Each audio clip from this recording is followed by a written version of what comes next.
যে আমরা দুর্নীতি করি না, করব না, করতে দেব না। আমিও করি না, আমার প্রতিমন্ত্রী করে না। আমরা দুইজনে শপথ করেছি করব না, কিন্তু আরেকটা শপথ আমাদের আছে, করতে দেব না।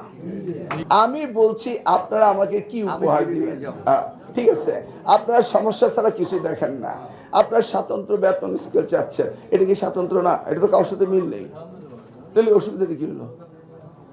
আপনারা বলছেন আমরা পৃথক বেতন স্কেল চাই, এটা তো পৃথকই। এর সাথে কারোর মিল আছে না? আপনার কথা শুনতে হবে না, আপনার কথা লম্বা করেন। No more. Okay? You are breaking the discipline. আপনারা বেতন স্কেলের কথা বলেছেন, এগুলি আমাদের কনসিডারেশন সব কিছু আছে। এখন আসেন আমরা যেটা করতে যাব। সেলিম ভূঁইয়া সাহেব মাননীয় সংসদ সদস্য হয়েছেন, আপনাদের সভাপতি, আমরা উই ওয়েলকাম হিম, হাততালি দেন। কারণ আপনাদের একজন